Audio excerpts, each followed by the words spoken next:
కాంగ్రెస్ సర్కారుపై నిరుద్యోగ యువత జంగ్ సైరన్ మోగించింది. నమ్మించి వంచిన రేవంత్ సర్కారుపై నిరుద్యోగులు కన్నెర్ర చేశారు. పోలీసు ఉద్యోగాల భర్తీలో ప్రభుత్వ మోసంపై గుర్రుగా ఉన్న యువత పోస్టుల సంఖ్యను 20,000కు పెంచాలనే డిమాండ్తో తెలంగాణ బంద్కు పిలుపునిచ్చే యోచనలో ఉంది. ఎక్కడికక్కడ రోడ్డెక్కి నిరసనలు, ర్యాలీలు చేపట్టేలా కార్యాచరణకు సిద్ధమవుతున్నారు.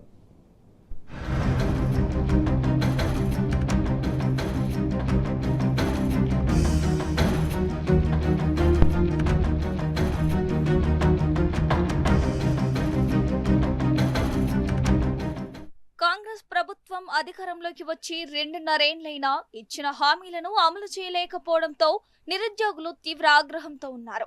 అధికారంలోకి వచ్చిన తొలి ఏడాదిలోనే 2 లక్షల ఉద్యోగాలు ఇస్తామని చెప్పిన హామీని విస్మరించడంతో అగ్గి మీద గుగ్గిలమవుతున్నారు. ఈ క్రమంలో తాజాగా హోంశాఖలో 7,437 పోస్టులు భర్తీకి ప్రభుత్వం అనుమతి ఇవ్వడంతో నిరుద్యోగులు మండిపడుతున్నారు. కనీసం 20,000 పోస్టులకు తగ్గకుండా నోటిఫికేషన్ ఇస్తారని ఎదురుచూస్తున్న వారికి చేదువార్త తెలియడంతో ప్రభుత్వంపై తీవ్ర స్థాయిలో రగిలిపోతున్నారు. 20,000 పోస్టులతో మెగా నోటిఫికేషన్ ఇవ్వాలని డిమాండ్ చేస్తూ తెలంగాణ బంద్కు సన్నద్ధమవుతున్నారు. ఉద్యోగ విరమణలు, కొత్త స్టేషన్ల ఏర్పాటు, మహిళా పోలీసుల సంఖ్య పెంపు, పెరుగుతున్న జనాభా, చట్ట వ్యవస్థ అవసరాల దృష్ట్యా ప్రస్తుతం ఉన్న ఖాళీలన్నింటినీ ఒకేసారి భర్తీ చేయాలని డిమాండ్ చేస్తున్నారు. ఇప్పటికైనా ప్రధాన డిమాండ్ ఒకటేనా, 5,000 నోటిఫికేషన్ ఓపెన్ తీసుకొని డిసెంబర్ అయినా పర్లేదు 19,000 పోస్టులు ఇవ్వండి. అదే మా ప్రధాన డిమాండ్. అంతే, కొంచెం లేట్ అయినా పర్లేదు 19,000 ఇవ్వాలన్నా. 5,000 పోస్టులు తీసుకొని ఏం చేసుకోవాలి? మేము నెత్తి కొట్టుకోలేవా? మా చెప్పు తీసుకొని మేమేం కొట్టుకోవాలి? కాంగ్రెస్ ప్రభుత్వాన్ని గెలిపించుకున్నందుకు నెక్స్ట్ ఎలక్షన్లకు రాండి బిడ్డకు, నెక్స్ట్ ఎలక్షన్లకు రాండి, ఇదే చెప్పు చూపిస్తాం. మీరు కూడా ఎలక్షన్లకు వస్తే మిమ్మల్ని గెలిపించుకున్నందుకు మా చెప్పు తీసుకొని మేము కొట్టుకోవాలనా? ఏం తమాషాలు వేస్తురా మీరు? ఏం పైకి దిగొచ్చురా మీరు? కాంగ్రెస్ ప్రభుత్వం సీఎం రేవంత్ రెడ్డి పైకి దిగొచ్చుండా? ఏం మీకు బుద్ధి ఉందా? అసలు మా బాధను చూసి మా శత్రువులే బాధపడుతున్నారనా? అంత పెద్ద సీఎం స్థాయిలో ఉండి మా బాధ మీకు అర్థం కావట్లేదా సీఎం రేవంత్ రెడ్డి గారు?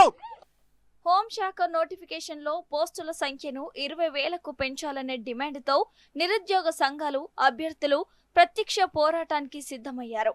ఇందులో భాగంగానే ఈ నెలలోనే తెలంగాణ బంద్ నిర్వహించేందుకు ప్రణాళికలు సిద్ధం చేస్తున్నారు. ఇందుకు అన్ని నిరుద్యోగ సంఘాలను ఒకతాటిపైకి తెచ్చి ఉద్యమ కార్యాచరణకు సన్నద్ధమవుతున్నారు. ఇప్పటికే 4 కమిషనరేట్ల పరిధిలో పోలీసు ఉద్యోగాలకు సిద్ధపడుతున్న అభ్యర్థులకు సమాచారం ఇచ్చారు. బంద్ విజయవంతంపై అభిప్రాయాలు సైతం తీసుకుంటున్నారు. బంద్కు ముందు సన్నాహక సమావేశాలు, పోస్టర్ ఆవిష్కరణలు, నిరసన కార్యక్రమాలకు ప్లాన్ చేసుకుంటున్నారు. నిరసన ర్యాలీలు, కలెక్టరేట్ల ఎదుట ధర్నాలు, కొవ్వొత్తుల ప్రదర్శనలు, మానవహారాలు వంటి కార్యక్రమాలను కూడా నిర్వహించే అవకాశాలు కూడా ఉన్నట్టు తెలుస్తోంది. 7,437 పోస్టుల ప్రెస్ నోట్ రిలీజ్ అయింది. అందులో ఏముందంటే ఇంకొక 2-3 డేస్ లో నోటిఫికేషన్ వస్తుందని ఉంది. కాకపోతే మాకు మినిమం 19,000 వేకెన్సీ నోటిఫికేషన్ రిలీజ్ చేయాలి. ఏజ్ రిలాక్సేషన్ అనేది పీసీకి 36, ఎస్ఐకి 38 సంవత్సరాలు, జీవో నెంబర్ 46 అనేది రద్దు చేయాలి. ఇది మా ప్రధాన డిమాండ్. ప్రభుత్వం తప్పనిసరిగా స్పందించాలి. ఎందుకంటే మీరు చెప్పినటువంటి ప్రామిస్, మీరు ఇచ్చినటువంటి హామీకి మీరు చేస్తున్నటువంటి పనికి ఏమాత్రం సంబంధం లేదు. 19,000 నోటిఫికేషన్ ఇస్తామని చెప్పేసి మీరు అన్నారు. కేవలం 7,437 ఖాళీలు మాత్రం ఈ రోజు ప్రెస్ నోట్ రిలీజ్ చేసిరు. ఇది ఎట్టి పరిస్థితి లోపల నిరుద్యోగ సమాజం భరించదు, ఎట్టి పరిస్థితి లోపల దీన్ని యాక్సెప్ట్ చేయదు. మీకు భవిష్యత్తు లోపల తప్పనిసరిగా బుద్ధి చెప్తుంది.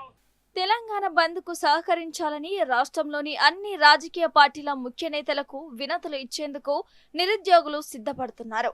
అన్ని రాజకీయ వర్గాలు, ప్రొఫెసర్లకు కూడా వినతులు ఇవ్వనున్నారు. ఆయా సామాజిక వర్గాల ప్రముఖ నేతలను కూడా కలవనున్నారు. ఉస్మానియా, కాకతీయ, పాలమూరు, తెలంగాణ, శాతవాహన, జేఎన్టీయు, మహిళా, తెలుగు, మహాత్మా గాంధీ యూనివర్సిటీల్లో విద్యార్థి సంఘాల సపోర్ట్ తీసుకుని రాష్ట్ర వ్యాప్త ఉద్యమాన్ని నిర్మించాలని దృఢంగా సంకల్పించారు. ఈ మేరకు నిరుద్యోగ జేఏసీ నాయకులు అన్ని ఏర్పాట్లు చేసుకుంటున్నారు.